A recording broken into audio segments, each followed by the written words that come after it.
Helen Yee here with Las Vegas Sports Network, and I'm here at Vista High School being joined by head football coach John Foss. Now, I know the game tomorrow against Clark, it's a big game because it's a special homecoming one. Can you kind of talk a bit about that game?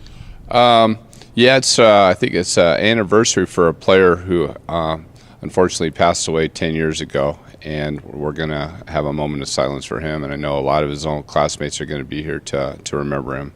Yeah, well, that's a very important thing, and that's good that you guys are doing that to honor him tomorrow. But speaking of, the games and looking at the games you guys have had so far, I mean, huge wins over Basic and also the game last week. Can you kind of talk about, what surprised you the most from your players? Well, the Basic game really surprised us a lot because Basic's a very good team, and we kind of got off to a slow start, and the kids really hung together, and we had a really good second half, and hopefully that's something that can propel us through the rest of the year.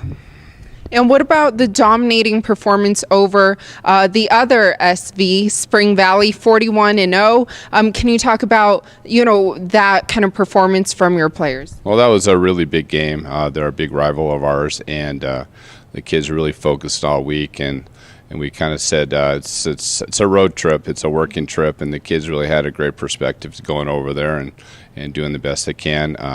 And Spring Valley is a very talented team, so it was a really nice win for us.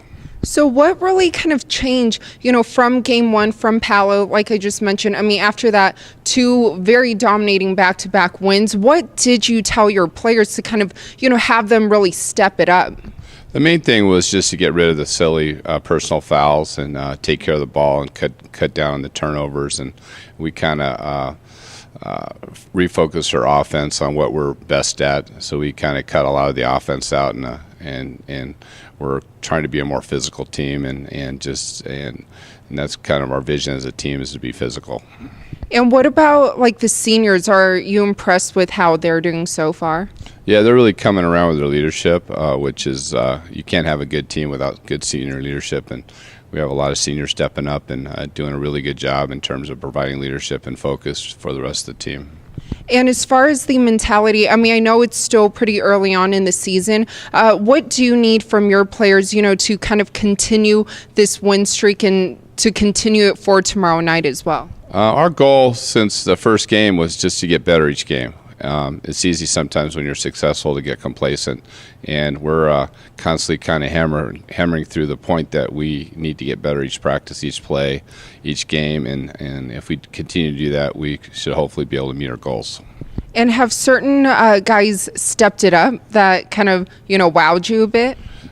We have a number of kids who are really done well on game night, so I really don't want to focus on one individual. Our offensive line is starting to come together. Our skill players are doing a great job, and they're all kind of coming together. I really can't identify one player as more important than any other.